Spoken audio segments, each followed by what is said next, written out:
Há sempre uma infinidade de formas de se observar o mundo. Algumas dessas formas se tornam histórias, mas nem sempre essas histórias nos são contadas por aqueles que as viveram. Histórias que jamais foram vividas se tornam lendas. E por mais distante dos fatos que elas estejam, quanto mais tempo forem repetidas, mais se transformam em verdades absolutas. Durante muito tempo, o nosso passado nos foi negado. Nossas memórias foram ocultadas e nossos símbolos foram esquecidos. Uma hegemonia de pensamento se apresentou como único e suficiente e passou a permear o curso dos acontecimentos. Onde nos perdemos?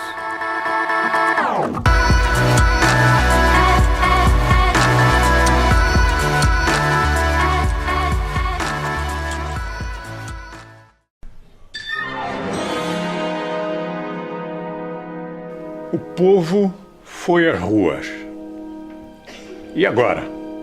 Agora vai continuar tudo exatamente como era antes, a menos que as pessoas mudem. Então há uma esperança. Mas para isso, nós acreditamos nas modificações que vêm de dentro para fora, aquelas que vêm do indivíduo. Então é preciso que a célula social, que é o brasileiro, que o indivíduo mude. Se o indivíduo não mudar, o governo e os governos não mudarão. Que porta eu pego?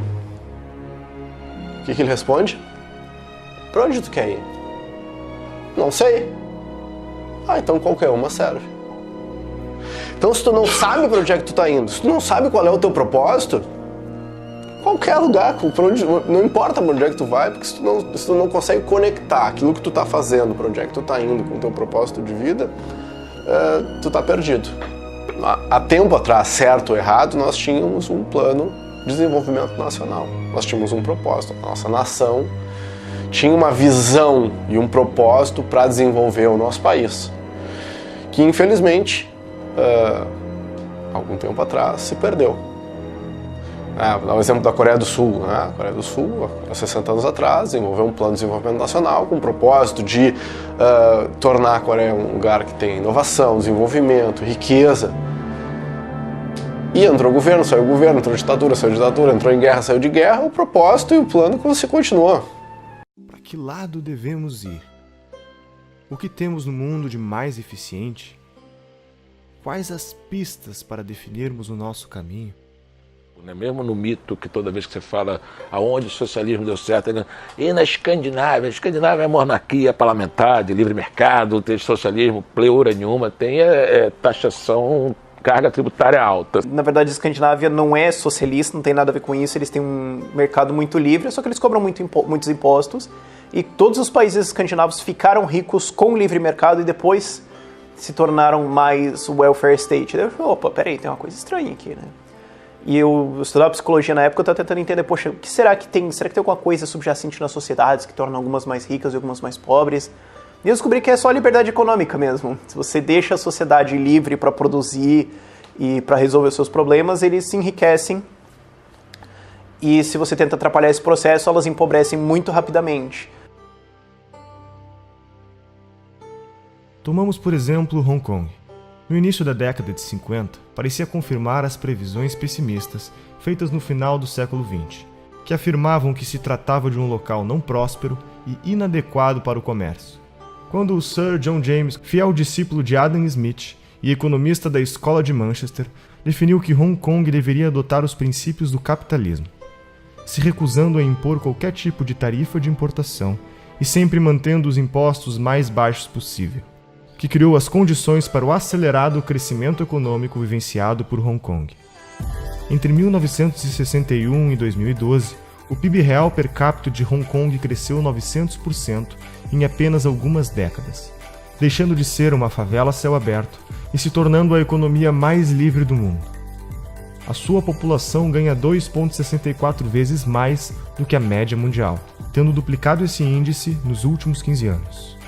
As pessoas não fogem de Hong Kong, elas correm para Hong Kong. Ao final da Segunda Guerra Mundial, a população era de 750 mil pessoas, e hoje é quase 10 vezes maior, tendo 7,1 milhões de habitantes, com a segunda maior expectativa de vida do planeta. A mesma coisa ocorre com Singapura, que em 1965 era um país pobre e atrasado, com uma renda equivalente à da Angola, que se tornou o segundo país economicamente mais livre do mundo. O que Singapura fez para conseguir essa grande virada? Estabeleceu uma moeda forte e estável, sem interferência política, que foi a moeda que menos perdeu poder de compra no mundo de 1982 a 2005. Negou ajuda em empréstimos estrangeiros. Fez um notável esforço de criar empresas privadas de excelência e competitivas globalmente, por meio da baixa tributação, burocracia quase inexistente e mínima regulação. Tudo isso com tarifas de importação nulas e livre comércio pleno, em um sistema idêntico ao adotado em Hong Kong. Singapura também deu ênfase na proteção à propriedade privada e na segurança pública.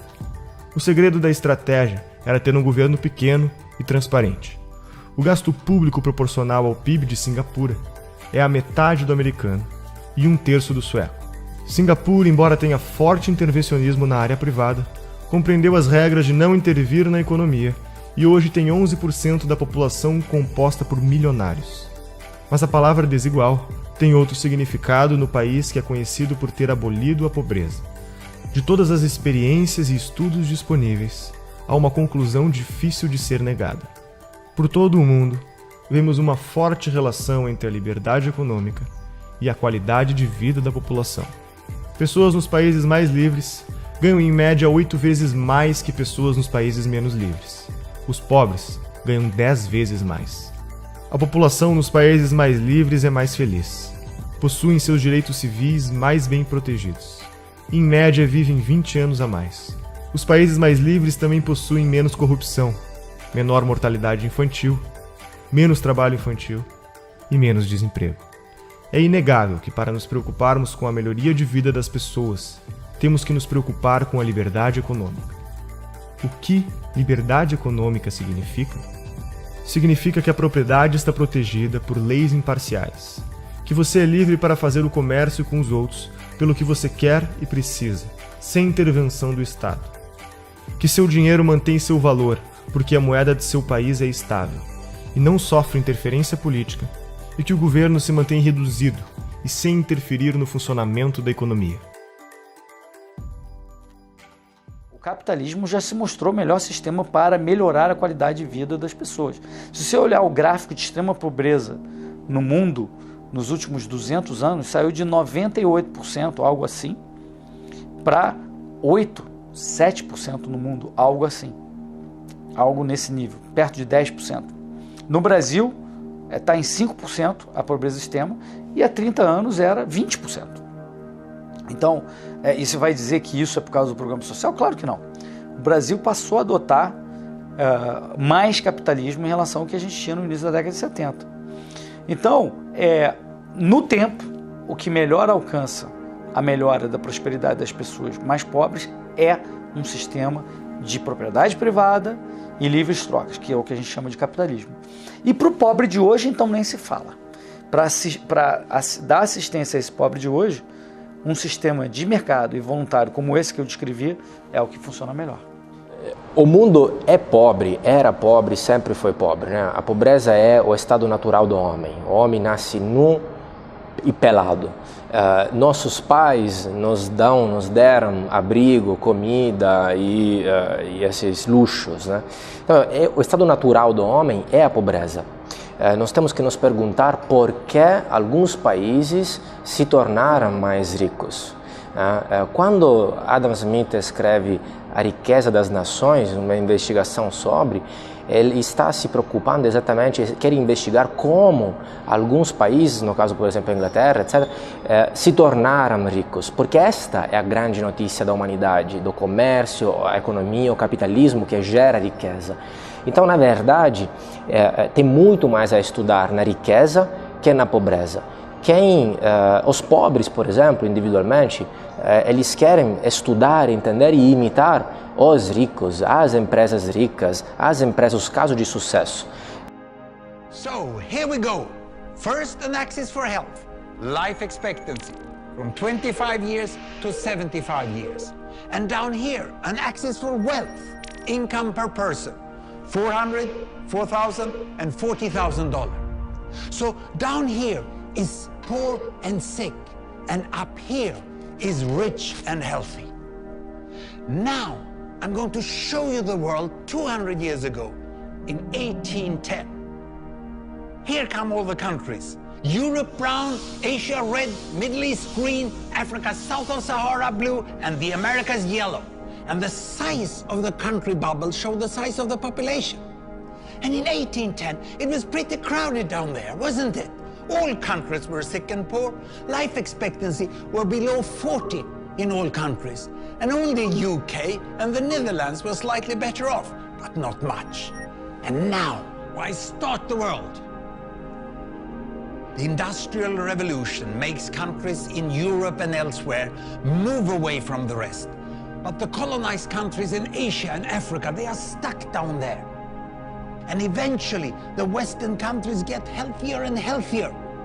And now we slow down to show the impact of the First World War and the Spanish flu epidemic. What a catastrophe! And now I speed up through the 1920s and the 1930s. And in spite of the Great Depression, Western countries forge on towards greater wealth and health. Japan and some others try to follow, but most countries stay down here. Now, after the tragedies of the Second World War, we stop a bit to look at the world in 1948. 1948 was a great year. The war was over, Sweden topped the medal table at the Winter Olympics, and I was born. But the differences between the countries of the world was wider than ever. United States was in the front, Japan was catching up. Brazil was way behind, Iran was getting a little richer from oil, but still had short lives. And the Asian giants, China, India, Pakistan, Bangladesh, and Indonesia, they were still poor and sick down here.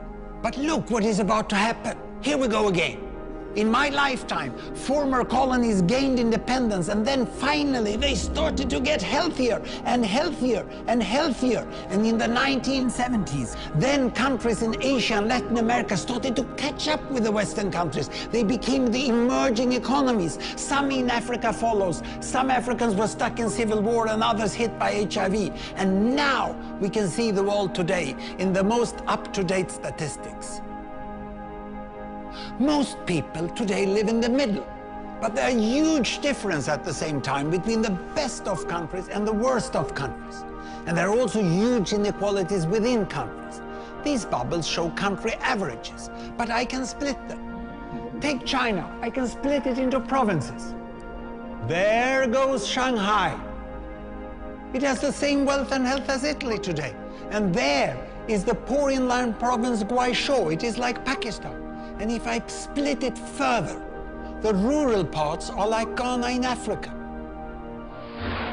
And yet, despite the enormous disparities today, we have seen 200 years of remarkable progress. That huge historical gap between the West and the rest is now closing. We have become an entirely new converging world.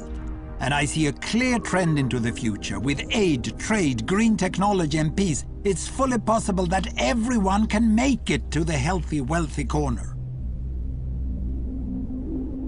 Well, what you have seen in the last few minutes is a story of 200 countries shown over 200 years and beyond. It involved plotting of 120,000 numbers.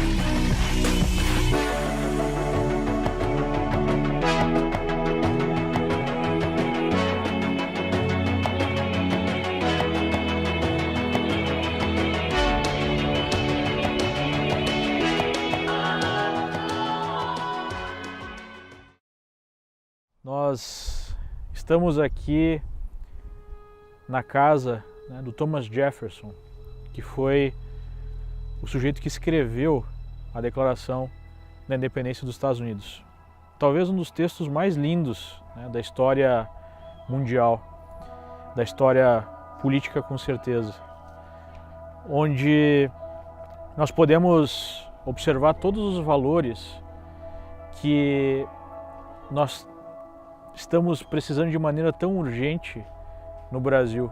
O que mais me chama a atenção, que eu queria comentar com vocês, né, que estão assistindo, é o esmero. Claro que não é todo os Estados Unidos que é assim, nem mesmo toda a Flórida, mas particularmente em Weston, e é muito replicável país afora, o esmero, o cuidado com os detalhes. Não há poluição visual, o cuidado com o jardim, a forma que as coisas são tratadas. Quer dizer, isso está refletindo, está retratando de certa forma o quê? A preocupação que o americano tem com o entorno, que é o espírito cívico. Os Estados Unidos fizeram, quando implantaram a nação deles, quando houve aquela discussão grande na Pensilvânia, na Filadélfia, sobre a Assembleia Constitucional Americana, que no início era para simplesmente emendar os artigos da Confederação dos Estados, mas virou uma Assembleia Constituinte, eles chegaram à seguinte conclusão, na minha opinião, genial para fazendeiros e profissionais liberais quase que isolados do mundo. Eles disseram o seguinte: olha, nós vamos respeitar sempre a propriedade privada, nós vamos respeitar as trocas voluntárias, só que tem alguns assuntos que a gente não sabe fazer de forma diferente, que a gente tem que, de alguma forma, fazer algo como num condomínio. Tem que ter uma convenção de condomínio, várias pessoas votando, e aí esse condomínio determina certas regras que são para coisas públicas, que a gente não sabe como resolver de forma privada de mercado. Então, para isso, eles falam o seguinte: ó, o governo não pode quase nada, salvo para essas outras coisas. E aí eles implementaram uma democracia para essas outras coisas. Então, demis, na definição grega, tem várias conotações. Uma delas é povo, sem dúvida, mas tem outras conotações, que é povoado, comunidade e distrito. Então, a democracia que Clístenes impôs na Grécia naquele momento, ou criou na Grécia naquele momento, era um governo distrital. Essa é a definição real da democracia. Não era um intento do povo mandando, não era essa a ideia. A ideia era governo distrital, ou seja, no distrito você tem um representante, aquele representante é um representante legítimo, porque ele mora naquele distrito. Qual que é a ideia aqui? Fragmentação do poder da aristocracia. Enquanto que você tem no mapa de Atenas, você tinha 5 grandes famílias dominando, agora você tem 139 distritos. Então você fragmentou um poder que era concentrado em 5 famílias em 139 representantes, com poder jurídico e tributário. O poder, né, do povo está mais próximo de cada estado, o que evita, digamos assim, um poder totalitário tomar conta de um determinado país e oprimir os seus cidadãos. Então a verdadeira divisão do poder americano não está na horizontalidade, eu disse, do poder federal. Está na divisão de poder entre a União Federal, os estados e os municípios. Está na autonomia que os estados têm. Quando se pergunta, os Estados Unidos é permitido o porte de arma? Depende do estado. É permitido o uso de drogas? Depende do estado. A maconha é legal? Depende do estado. Qual é a pena por homicídio? Depende do estado. Até o direito criminal é estadualizado.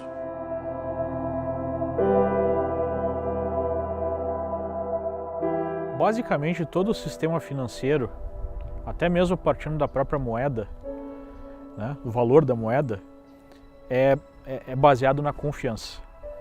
Então, o nível de confiança que existe na sociedade, a certeza de que regras estabelecidas serão cumpridas, é o que facilita a negociação entre as pessoas, né? Eu só acredito que eu posso fazer um negócio e receber um pedaço de papel, porque nesse pedaço de papel está escrito que as instituições daquele país garantem o valor daquele pedaço de papel. Eu terei maior liberdade, maior confiança de fazer um negócio com uma contraparte, obviamente que, número 1, se eu tiver pessoas educadas e pessoas que cumpram, né, com a sua palavra, digamos assim, mas que eu tenha certeza que, se isso não acontecer, as instituições daquele país vão fazer com que aquilo que foi combinado seja cumprido. Essa é a base, né, da criação de de riqueza e é, digamos assim, o tabuleiro onde o jogo do livre mercado vai funcionar. Se esse tabuleiro for mal formulado, o livre mercado sempre vai funcionar de maneira parcial, porque ele sempre vai ter muitos obstáculos, né? E é exatamente o que a gente observa no país. Então, onde é que a gente observa isso no dia a dia aqui nos Estados Unidos? Eu não preciso reconhecer firma de um contrato, eu faço uma assinatura e aquele contrato está valendo. Eu não preciso burocratizar excessivamente, porque se leva em consideração que as partes estão de boa fé. Só que o que acontece? Caso as partes não estejam de boa fé, se uma das partes esteja de má fé, a punição é muito forte e ela é uma certeza, né? Isso gera uma situação onde, na esmagadora maioria dos casos, de fato aquilo que foi combinado é cumprido, porque se não for cumprido, a punição é muito grande, né? No Brasil é exatamente o contrário. Como se sabe que a punição vai ser muito difícil, vai ser quase impossível na maior parte dos casos, especialmente no mercado, né, no livre mercado, enfim, entre as empresas, nas negociações, é muito difícil executar um contrato no Brasil, se cria toda uma burocracia para tentar evitar que se chegue a um problema. E isso emperra todas as fases da criação da riqueza. O cidadão, o indivíduo que quer empreender, que quer abrir seu próprio negócio, poxa, não pode levar 4 meses para botar a papelada em dia, pagar quase R$1.000, os custos que tem para sair da informalidade. Nós vamos continuar com as mesmas deficiências se não começarmos resolvendo o problema por aí. E isso também depende de uma visão positiva do empreendedor, favorável ao empresário, a pessoa que cria empregos. Quem cria empregos é o empreendedor, é o empresário. O político cria cabide de emprego. O político não cria emprego, não gera emprego. Não podemos acreditar quando o político, candidato a presidente da República, vai gerar 10 milhões de empregos. Ele nunca vai gerar 10 milhões de emprego. Ele vai, no máximo, deixar de atrapalhar o tanto que atrapalha. Essa questão de empreendedorismo é uma das coisas que mais me incomoda. Que você vai para os Estados Unidos, por exemplo, lógico que lá também tem problemas, mas as pessoas encaram o empreendedorismo, o empresário, de uma forma totalmente diferente. Os jovens saem da faculdade querendo fazer seus próprios negócios, querendo transformar suas ideias em alguma coisa produtiva, em alguma coisa útil, e não simplesmente ficar, atrás de um cargo de governo para o resto da vida, porque ele vai ter estabilidade. Isso, inclusive, no meu entendimento, é um dos problemas que a gente tem hoje, porque você pega uma pessoa que poderia produzir muito mais, que poderia ter ideias brilhantes, poderia fazer coisas incríveis, e ela fica lá atrás do seu carguinho no funcionalismo público. A primeira coisa que nós precisamos é dar mais liberdade econômica para os cidadãos. E essa liberdade econômica, ela precisa ser baseada em valores. Então nós temos aqui, além da liberdade individual e além, né, da livre iniciativa, a proteção desses valores, nós temos o Estado de Direito, onde todos são iguais perante as leis, especialmente aqueles que têm o poder, que têm que prestar contas ao povo, né? Por isso que a Constituição americana começa, né, com a frase "We the people". Ours was the first revolution in the history of mankind that truly reversed the course of government, and with 3 little words: we the people. We the people tell the government what to do. It doesn't tell us. We the people are the driver. The government is the car, and we decide where it should go and by what route and how fast. Almost all the world's constitutions are documents in which governments tell the people what their privileges are. Our Constitution is a document in which we, the people, tell the government what it is allowed to do. We, the people, are free. Então, o que José Bonifácio acreditava naquele ponto era o que exatamente os mesmos princípios que os fundadores dos Estados Unidos acreditavam, que era o liberalismo político. Vamos lembrar que, naquele ponto da história, essa ideia de capitalismo e livre mercado não tinha sido muito bem maturado como conceito. Adam Smith, sim, já existia e já havia introjectado uma série de conceitos aí em contraposição ao mercantilismo. Ok. Só que o que precede a sustentação do capitalismo, do livre mercado, é um sistema político liberal. Então, um sistema político liberal significa o quê? As pessoas entendem que o liberalismo, ele liberta quem? Esse é que é o ponto. Ele liberta o povo. E quem que então ele limita? Ele limita o governo. Então, toda ideia de liberalismo era de limitação de governo, limitação de poderes do governo. O governo e o Estado era quem limitava esse governo. Esse é que é o ponto. Então você tem que separar muito bem o que é Estado e o que é governo. A Constituição americana, ela é uma Constituição restritiva do poder central.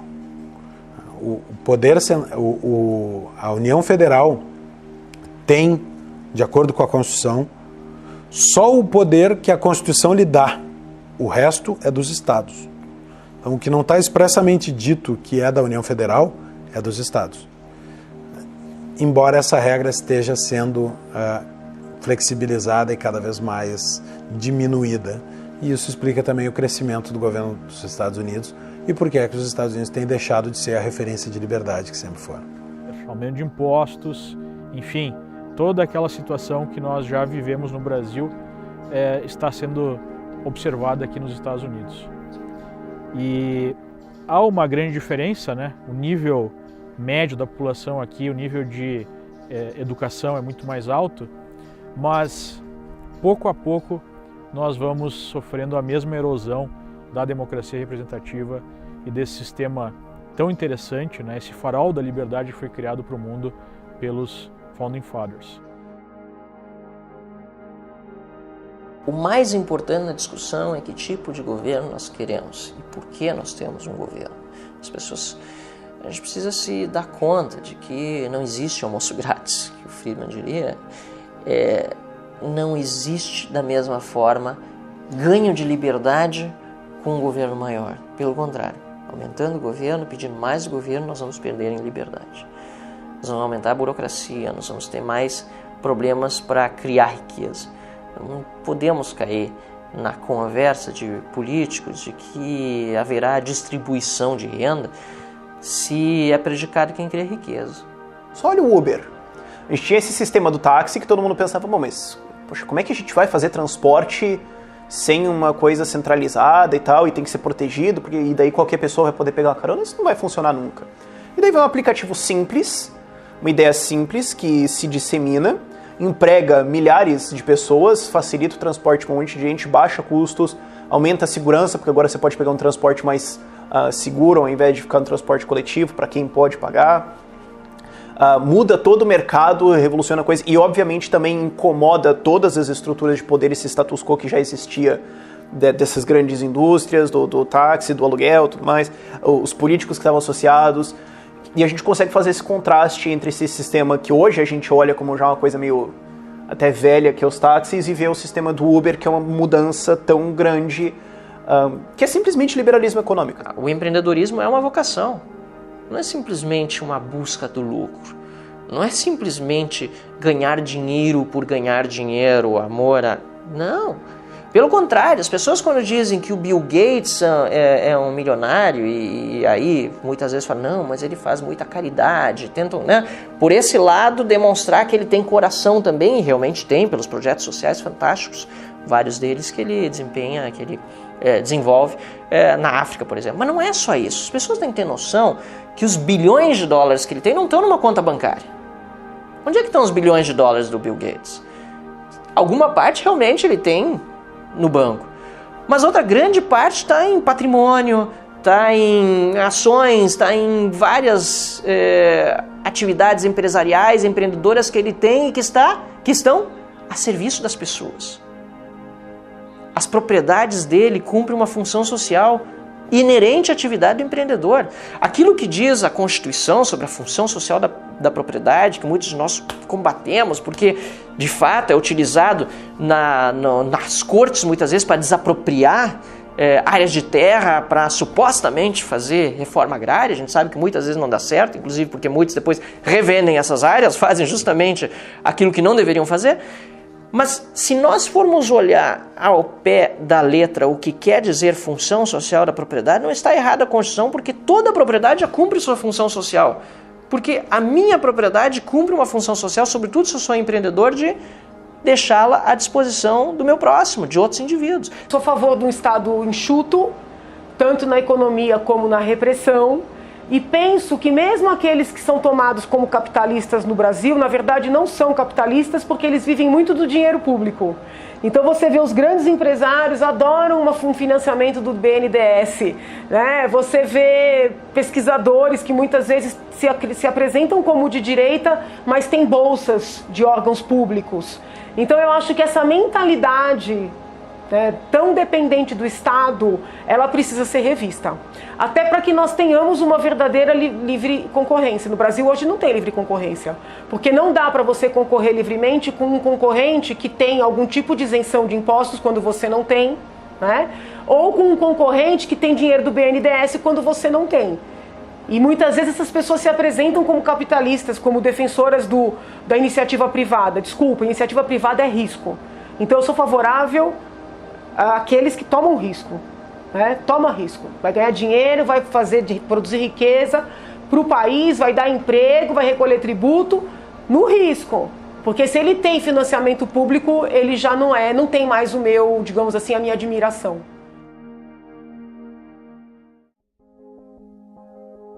A natureza é soberana ao homem. Afinal de contas, somos todos uma parte dela. A realidade é formada por um universo complexo de tempo, espaço e dimensões cosmológicas que fogem do nosso entendimento. Os acontecimentos sempre são fatos e só podem ser testemunhados, vividos ou observados. As nossas interpretações podem ou não terem a ver com eles. E como se estivessem cada um deles conectados uns com os outros, numa sinfonia dramática, quase sempre harmônica, ao final, sempre parecem terem sido ordenados para que fizessem algum sentido. A isso, damos o nome de vida. Essa é uma ordem que não nos é dada a opção de escolha. Como seres conscientes, temos além da nossa capacidade de interagir, experimentar e protagonizar a vida, também a opção de entendê-la. O peso da tradição do que os sábios do passado obtiveram e que nos foi legado. Certos hábitos, cultura, etc. do passado, os gigantes do passado. A gente não deveria simplesmente achar que a minha cabeça teve uma boa ideia e eu vou desconsiderar milênios de evolução de grandes conquistas de sábios. Deveríamos ter prudência na hora de avaliar isso. Não quer dizer que você deva só considerar o passado. Não. Você deve considerar o que você acha certo e tentar mudar. Mas você deveria ter prudência. Olha para o passado e respeita aquilo. Ouça esse passado dessas pessoas que não estão mais conosco como esse legado que nos foi deixado. Então, prudência nesse sentido, né? Nós precisamos, por um lado, entrar no fronte cultural de uma maneira muito importante para poder ajudar as pessoas a entenderem o cenário, entender o que está acontecendo no mundo e poder se posicionar, porque tudo começa com isso, né? Nesse ponto, por exemplo, o Ludwig von Mises estava muito certo, ele nos escritos dele, ele dizia muito isso, né? Você começa com as ideias, são as ideias que mudam o mundo. O que nós podemos fazer para reverter esse quadro? Bom, eu acho que o primeiro passo, que eu acho que é o passo fundamental, é nós recuperarmos o amor pela literatura. Eu acho que não existe nada mais subversivo nesse mundo, e num lugar como o Brasil, do que a educação. Educar as pessoas a serem... educar para expandir a consciência, educar para ter conhecimento, educar para ter autocrítica e crítica do mundo à volta, para tomar as próprias decisões. Um povo com cultura e com educação, cara, não é levado adiante por ninguém. Primeiro, preparem-se intelectualmente, estudem, né? Você tem hoje na internet uma série de conteúdos e cursos online, óbvio, principalmente o Olavo de Carvalho, que tem um trabalho absolutamente fundamental e indispensável em relação à difusão de ideias. E além dele, você tem outros que também são importantes, aí, gerando conteúdo, gerando informação. Você já tem hoje editoras lançando títulos que durante décadas foram negados ao público brasileiro. Você tem também, em alguns sites, como o site do Instituto Mises, você tem alguns portais que tem uma quantidade enorme de PDFs de livros clássicos que estão à disposição de graça. É só você baixar, ler no seu computador, ler no celular, no tablet, no Kindle, enfim. Então, não tem desculpa.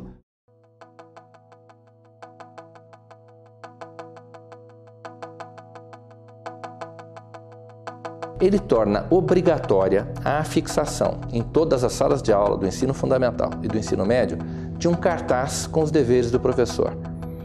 Os deveres do professor já existem, eles decorrem da Constituição Federal e da Convenção Americana sobre Direitos Humanos. O primeiro dever do professor estabelece que o professor não se aproveitará da audiência cativa dos alunos, ou seja, da presença obrigatória dos alunos em sala de aula, para promover as suas próprias preferências, as suas próprias opiniões políticas, ideológicas, religiosas e partidárias. O professor já não tem esse direito. Este dever, o dever de se abster dessas práticas, já existe. Ele decorre da liberdade de consciência e de crença dos estudantes, que está prevista na Constituição Federal. O segundo dever do professor estabelece que o professor não favorecerá, não prejudicará ou constrangerá os seus alunos em razão das suas convicções políticas, ideológicas, morais ou religiosas, ou da falta delas. O terceiro dever do professor estabelece que o professor não fará propaganda político-partidária em sala de aula, nem incitará seus alunos a participar de manifestações, atos públicos e passeatas. O professor não pode agir em sala de aula como um militante. Ele é um servidor público, ele é um agente do Estado. E o Estado, de acordo com a Constituição Federal, o Estado brasileiro, ele é politicamente neutro. Existe a Constituição, prevê o princípio da neutralidade política, ideológica e religiosa do Estado. O quarto dever do professor prevê que, ao tratar de questões políticas, socioculturais e econômicas, o professor apresentará aos alunos de forma justa, isto é, com a mesma profundidade e seriedade, as principais versões, teorias, opiniões e perspectivas concorrentes a respeito da matéria. O professor já tem esse dever. Ele decorre do pluralismo de ideias, que está previsto na Constituição, e da liberdade de aprender do estudante, que também está prevista no artigo 206 da Constituição. O quinto dever do professor prevê que o professor respeitará o direito dos pais dos alunos a que seus filhos recebam a educação religiosa e moral que esteja de acordo com as suas próprias convicções. Esse dever está previsto quase que com essas mesmas palavras na Convenção Americana sobre Direitos Humanos.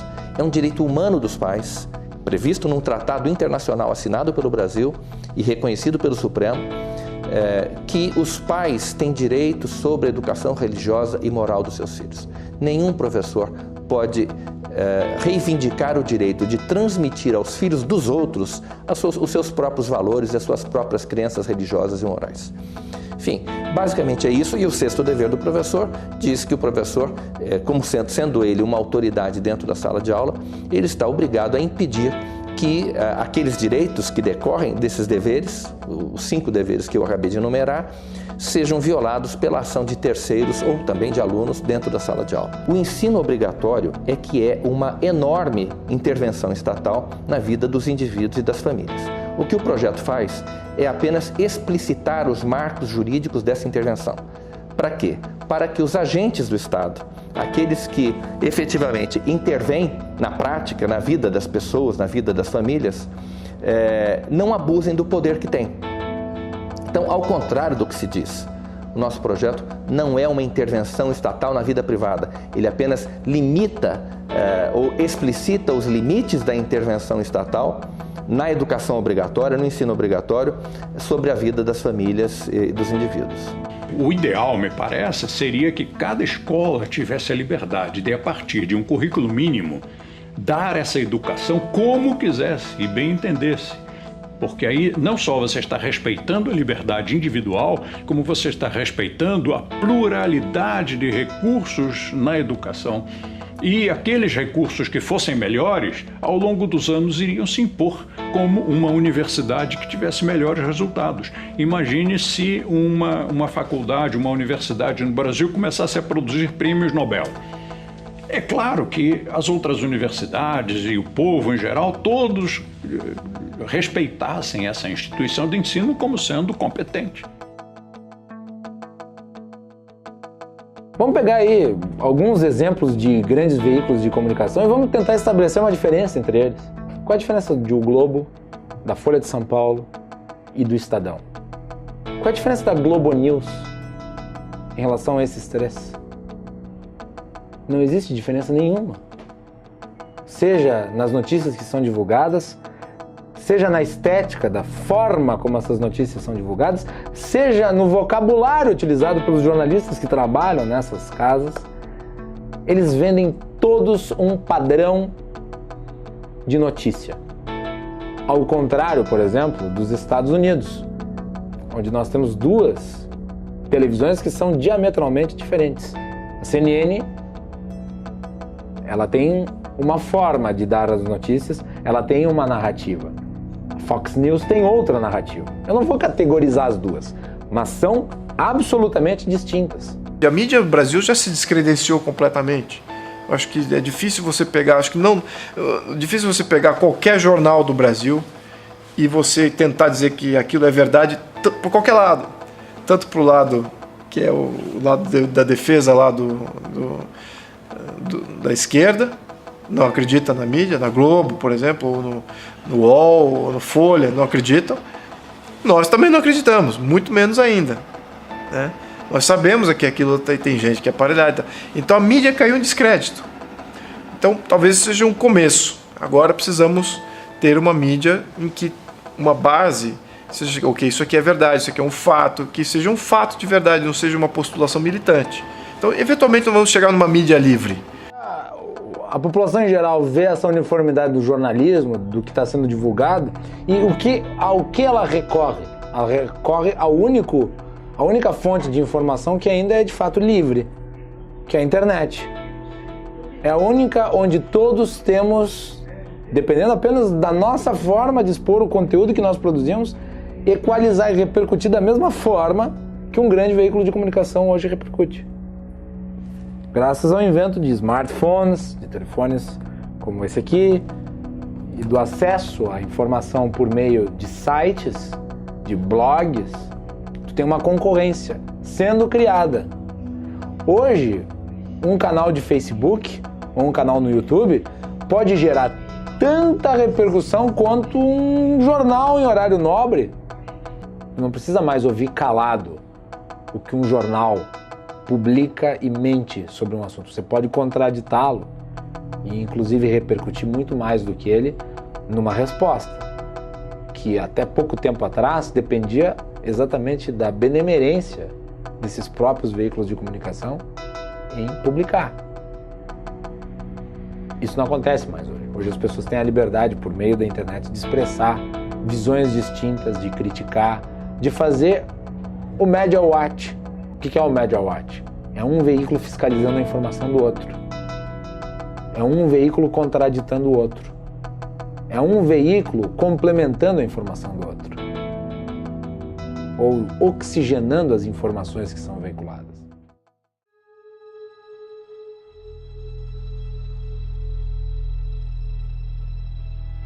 Na Constituição, com esse arranjo, basta tomar a presidência da República para tomar um aparato estatal gigantesco e dominar os outros dois poderes. E foi esse o plano que o PT fez e que funcionou. E aliás, o modelo continua disponível para que qualquer outro partido faça. O que seria um arranjo constitucional alternativo de verdadeira limitação do poder? Bom, vamos olhar os países em que os arranjos constitucionais funcionam melhor, especialmente a Inglaterra, o berço do liberalismo e berço do constitucionalismo. A Espanha e a Inglaterra têm modelos constitucionais mais evoluídos. em que há, e também a Alemanha e também Portugal, modelos mais evoluídos, não necessariamente monárquicos, mas com uma separação entre o chefe de Estado e o chefe de governo.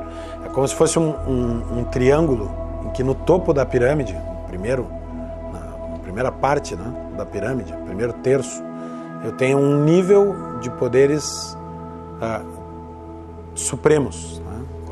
No caso da Espanha, da Inglaterra, o rei e o Tribunal Constitucional. No caso de Portugal ou da Alemanha, o presidente da República e um Tribunal Constitucional. No nível intermediário, eu tenho aí um chefe de governo, é um primeiro-ministro, e o parlamento. E no terço de baixo, eu tenho a administração pública e o poder judiciário. Olha essa separação, especialmente do lado de cá, que eu tenho um chefe de Estado, um chefe de governo e a administração pública como poderes diferentes. Por quê? Porque o chefe de Estado, a ele toca responder pelos valores supremos da nação. Vida, liberdade, propriedade, igualdade perante a lei, democracia, a defesa da paz, a chefia das Forças Armadas, a cabeça das relações internacionais, que são supra-ideológicas, estão acima da disputa ideológica dos partidos. Isso tem que estar na mão de um chefe de Estado, que é eleito para exercer esta função ou a recebe de seus antepassados, como no caso da monarquia, né, hereditariamente. Mas vamos com uma república. A Alemanha, por exemplo, se elege um presidente da república para ser o chefe da nação, protegendo seus valores supremos. Abaixo dele, um primeiro-ministro, como Portugal, primeiro-ministro, este sim é eleito ideologicamente. Ele é eleito por um partido para aplicar um determinado programa de governo. Ele é eleito por uma maioria e ele representa a vontade transitória de uma maioria. As preferências temporais de uma maioria momentânea, que amanhã pode se desfazer e trocar de lado no pêndulo tradicional da política. Esse primeiro-ministro não nomeia juízes da Suprema Corte, porque ele é eleito ideologicamente e a Suprema Corte está lá em cima, onde não é o espaço da ideologia, é o espaço da neutralidade ideológica. Nessa metade do triângulo eu tenho o parlamento e o primeiro-ministro, estes sim ideológicos, estes sim eleitos para fazer política. Lá em cima não, lá em cima eu tenho poderes neutros ideologicamente, aqui é o campo da ideologia. E no campo de baixo, que também não é o campo da ideologia, eu tenho a administração pública e o poder judiciário. Aqui é o campo da imparcialidade. A administração pública tem que atender o cidadão, não fazer política pública. A administração pública como um poder separado significa que o primeiro-ministro ou o presidente da República não vai nomear um apadrinhado político seu para ser o diretor do hospital, o chefe do posto de saúde, o presidente dos Correios, para uma estatal como a Petrobras. Eu tenho um projeto independente do projeto ideológico. Então, essa separação de poderes, aqui eu tenho o campo da imparcialidade, eu tenho a administração pública e o poder judiciário. O que é o poder judiciário, se não o serviço de solução de lides e administração da justiça, que deve estar no campo da imparcialidade, separado do Supremo Tribunal, que faz o controle de constitucionalidade. A gente chama de janela de Overton, a janela em que o debate público hoje se concentra. Então você tem, por exemplo, numa questão como educação, você tem a janela concentrada hoje numa questão do que é mais aceitável em determinado no debate político. E o papel do Instituto Mises Brasil é puxar o debate para o mais possível, o mais longe possível da visão estatista, mais próximo possível do ideal radical de liberdade. Então a gente puxa o debate, a gente muda o eixo do que é aceitável para a grande opinião pública, a gente contraria os paradigmas que a sociedade brasileira tem em relação ao que o Estado é, e a gente desafia as pessoas a pensarem diferente. Então a gente puxa o debate para a ideia radical de liberdade. Esse é o nosso papel hoje. E a gente puxando o debate para a janela radical, a janela de discussão acaba se movendo, porque a gente traz todo o eixo mais próximo da liberdade. E é nesse papel que entra os atores que o Mises Brasil influencia. Sejam eles ativistas, sejam eles teóricos voltados para políticas práticas, sejam o cidadão comum na sua profissão, todos eles acabam sendo impactados por essa mudança no eixo. Eles acabam entendendo e incluindo uma visão ainda mais liberal no que é aceitável como debate, até que ele acaba sendo interessante, até que ele acaba sendo mais aceitável e até que ele se torna inevitável. E é assim que a gente acredita que as transformações sociais ocorrem, e é por isso que às vezes governos que são de esquerda, como o governo Dilma, acaba tendo que recorrer à privatização, ou até o governo FHC. Não é porque eles gostam, é porque o debate se puxou tanto para o lado que a ideia não é mais uma questão de ser aceitável ou não o debate, é uma questão de que aquela iniciativa é inevitável. Se tivesse um presidente liberal, se tivesse uma bancada razoável liberal no Congresso, mas se continuasse tendo todos os problemas que o Brasil tem hoje, o que você faria primeiro? É quase impossível responder o que você faria primeiro. Para a gente entender esse conceito e essa discussão, eu acho que a gente tem que falar sobre viabilidade política. O que é a viabilidade política? Cada ideia, cada projeto tem um senso na sociedade de viabilidade política daquela ideia. Tem ideias que estão maduras, que estão prontas a serem discutidas, eventualmente implementadas, e tem ideias que são impossíveis. As pessoas, isso jamais vai acontecer naquele momento. Tudo isso pode mudar, é dinâmico.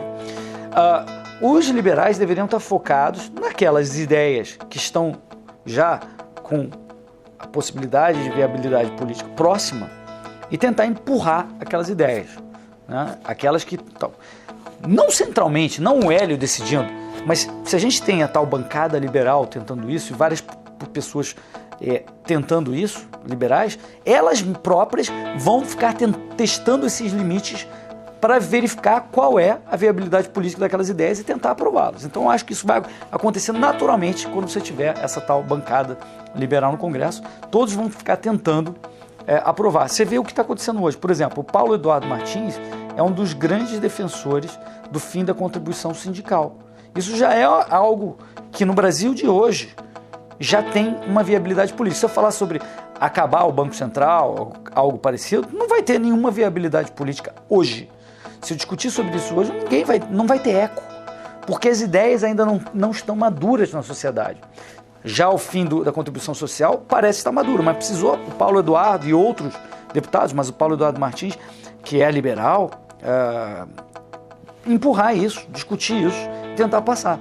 Eu estou trabalhando no Estado, para o Estado, vamos dizer assim, mas eu estou sendo coerente com as minhas teses, com as teses liberais, minha proposta o tempo inteiro, todos os dias aqui, em algum momento eu falo em redução do Estado, eu evito a ampliação do Estado, voto contra. Então é alguém com esse discurso, vamos dizer, entre aspas, um infiltrado, trabalhando dentro da máquina para reduzir o mal que a própria máquina causa. Não há conflito nenhum e as pessoas entendem isso. Nós estamos vivendo a história. Fizemos, como disse, grandes coisas pelo Brasil, mas precisamos urgentemente de uma reforma institucional para eliminarmos alguns excessos do gigantismo estatal. Então aí você tem 3 pilares que constroem esse Estado liberal. A primeira é um Estado de direito, com limites de poderes, freios e contrapesos entre diversos poderes. Os poderes têm que ser completamente fragmentados e o povo tem que ter uma reflexão em cima de todos esses poderes. Na minha opinião, o sistema político que funciona melhor é aquele em que a propriedade privada é sempre, em todos os momentos, respeitada em todos os aspectos. Se você tem isso, e você então respeita as trocas voluntárias, você tem o melhor sistema político possível, na minha opinião. Nós temos que ter uma fidelidade partidária. né? Nós não podemos ter mais, nós não temos 35 partidos, 28 representados, nós não temos 35 ideologias, programas de governo. Quem conhece a história dos partidos, a evolução, como surgiram os partidos ideológicos e programáticos, que é o sistema que nós temos aqui, né? Quem conhece isso, ele vai verificar que deve haver uma fidelidade partidária, que foi formando grupos naturalmente, que se chegou a esse tipo. E na nossa eleição é proporcional, nós votamos no partido, então tem que ter uma fidelidade partidária. Ele não pode romper com essa fidelidade partidária, tem que haver disciplina partidária, programas, ideologias, e nós não temos tantas assim. Isso vai levar até uma redução dos partidos. No meu entender, o financiamento público, novamente os partidos, os caciques dos partidos, eles recebem o dinheiro sem muito esforço. No financiamento privado existe aquela possibilidade de, bom, eu dou, mas quero alguma coisa em troca, né, para financiar as campanhas. Então o que acontece? Eu acho que temos que procurar o mais razoável. Empresa não vota. Nós deveremos procurar o voto da pessoa física. Então eles querem procurar recursos das pessoas físicas. Mesmo assim, das pessoas físicas com controle, fiscalização, limites e punições. Se nós tivéssemos um padrão de república federativa com modelo de tributação, ou com modelo de distribuição dos recursos, respeitando o tamanho, por exemplo, de estados e municípios, sem uma concentração tão imensa da União, nós não teríamos, em tese, o Ministério das Cidades com a função que tem hoje. Não tem sentido um prefeito do interior do semiárido de Minas Gerais vir a Brasília pedir 100 mil reais para fazer uma ciclovia.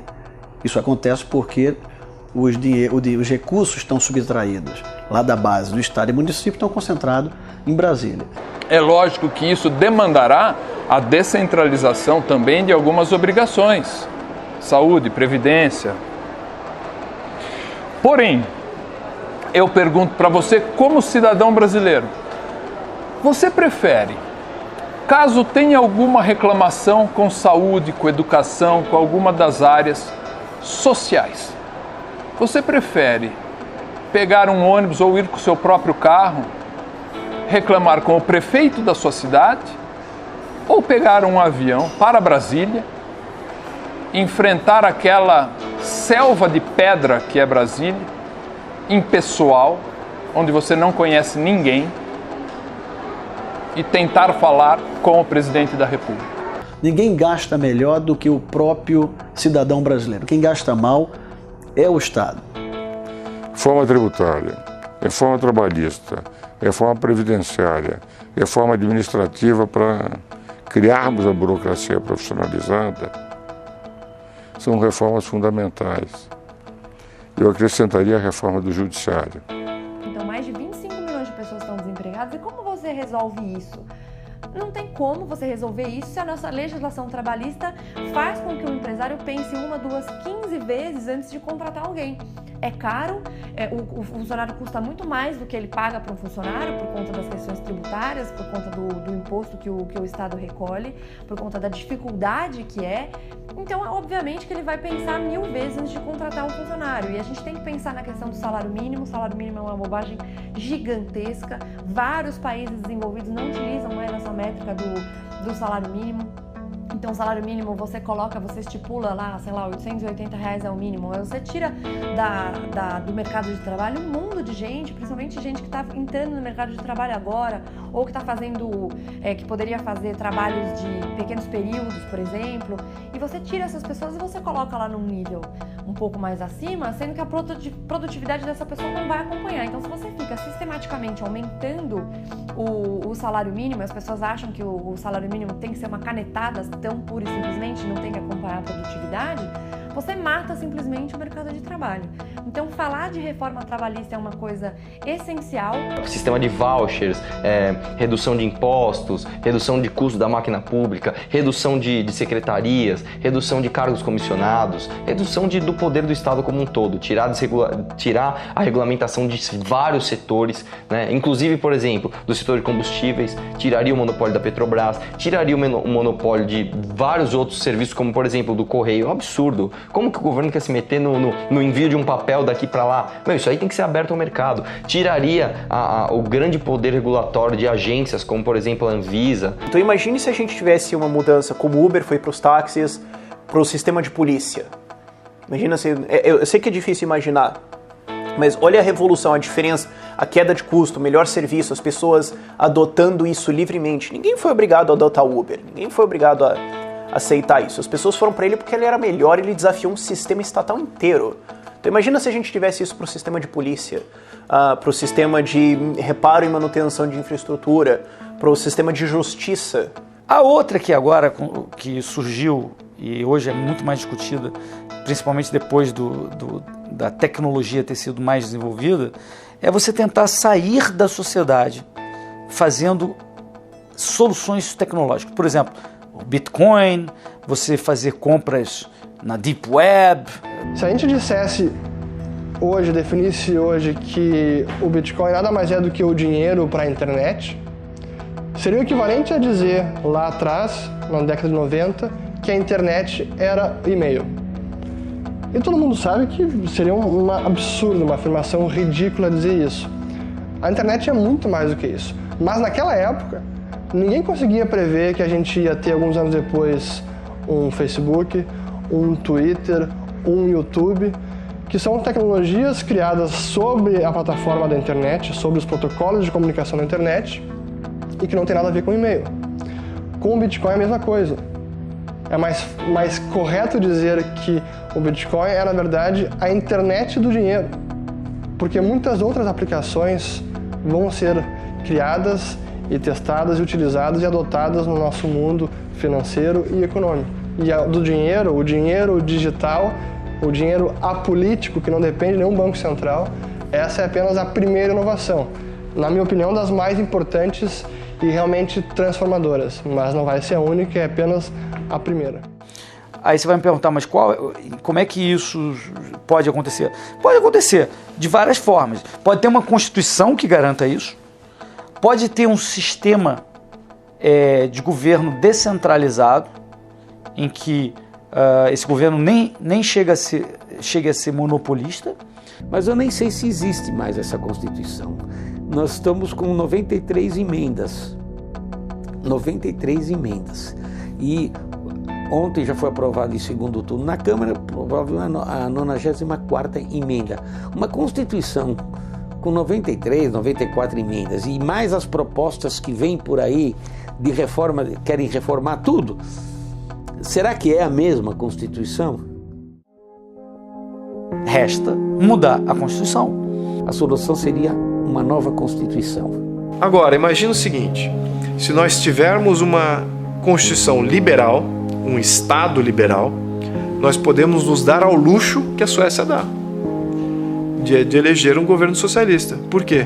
Porque a Constituição liberal já cria limites. Lembra que quem é liberal, quando você é uma Constituição liberal, significa quem está livre é o povo, quem está limitado é o governo e o Estado. Se você tem um governo e Estado limitado, você pode até eleger um socialista, mas ele vai ter uma força política limitada. Esse é que é o ponto.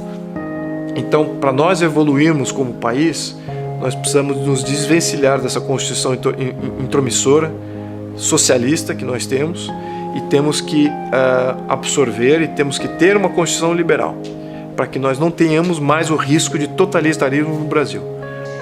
Todas essas reformas, eu acho que elas, normalmente por aí, elas são submetidas a um plebiscito ou a um referendo no final. Eu acho que para o Brasil, diante da nossa situação e diante da nossa classe política, eu acho que nós devemos ter um plebiscito e um referendo. Como? O plebiscito, o povo vai aprovar, né? Por exemplo, o sistema de governo. E depois um referendo para aprovar esse sistema já acabado. O número 1 é você fazer com que todos os movimentos políticos concordem, que é isso que precisamos. Temos que ter um objetivo comum e diferentes agentes trabalhando de diferentes maneiras para atingir esse objetivo comum, da maneira que de bem couber e de uma maneira fluida. Às vezes um flanco tem avanços, o outro tem retrocessos, o outro braço tem um avanço. Então, diferentes agentes políticos, da sociedade civil, agentes econômicos, têm que estar trabalhando para a criação do Estado Ideal. A pressão única tem que ser em torno desse objetivo. Cabe a nós definir bem esses detalhes, né? Então, eu diria que, então, como chegar ao Estado liberal, a primeira etapa é todos concordarem no objetivo. Ponto. O brasileiro percebeu que ele tem força, né? Que na verdade os políticos, eles estão lá para nos servirem, eles são nossos servidores, eles têm que prestar satisfações, eles têm que dar satisfações.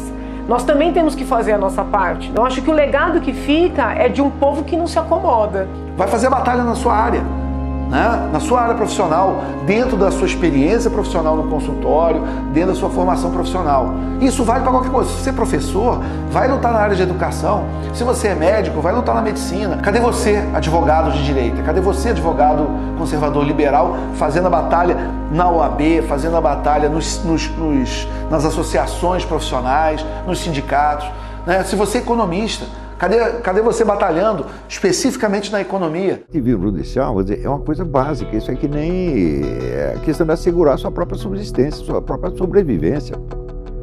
Quer dizer, a justiça não vai fazer justiça. A justiça é um meio de você fazer justiça quando pode. Tem que lutar por ela. O terreno da luta é muito o terreno jurídico, judicial. É uma batalha que a gente tem que travar no judiciário também. A gente precisa se engajar, ocupar espaço onde quer que esteja, no seu bairro, na escola do seu filho, acompanhar o que está acontecendo. A gente precisa estar presente na sociedade. A gente arregaçar as mangas e trabalhar. Não dá mais para só viver a vida em paz. Só tocar, né, sua vida social, familiar, tem que se engajar politicamente, porque se a gente não faz isso, a gente não muda. Eu tenho uma frase que é o seguinte, ó: a política é como uma TV sem controle remoto. Se você não se levanta, você vai assistir o que não quer. O Brasil vai ser um país espetacular, vai ser um país riquíssimo, uma classe média pujante, uma classe média rica, capaz de ter uma qualidade de vida e uma abrangência e uma influência mundial. Fazer o novo. Então, se nós estamos empreendendo agora, exemplo da Brasil Paralelo, temos que pensar muito grande. Esse novo momento político brasileiro da comunicação por meio das redes sociais que permitiu que tantas pessoas se manifestassem, fossem às ruas e agora continuem se manifestando em uma espécie de Brasil paralelo. Eles vão acabar percebendo, tá? Errar é humano, tá? Vocês podem vir da esquerda para a liberdade, não tem problema, a gente vai receber de braço aberto. Você é jornalista, evidentemente, por que você não está fazendo a batalha dentro das redações? Se você é um artista, dentro das artes, se você escreve roteiro para cinema, para minissérie, né? Onde está você na batalha cultural? Então, se você não quer participar da batalha cultural, mas você entende a importância dela, você entende o tamanho dos problemas que o Brasil e o mundo e o Ocidente estão passando nesse momento, que é um momento complicado da história, e você tem algum recurso financeiro que você possa ajudar, ajude, bota a mão no bolso. Hoje nós precisamos de investidores, nós precisamos de gente que apoie blogs, que apoie cursos, que apoie think tanks, que apoie institutos, o nascimento de canais de televisão, ou que banque iniciativas como essas que eu falei, que aconteçam, escola sem partido. Então eu quero um país com pessoas de almas e mentes livres, né, que possam dizer o que elas realmente acreditam, o que elas realmente sentem, sem medo do patrulhamento, né, sem medo de serem estigmatizadas. Eu acho que, além de um país transparente, né, que é o que a gente luta muito por isso também, eu acho que essa liberdade de pensamento, de manifestação, para mim é algo muito caro. Então, se eu pudesse ser lembrada como alguém que lutou por isso, eu já vou estar muito feliz. Se não agora, quando? Brasil Paralelo responde essa pergunta. É agora.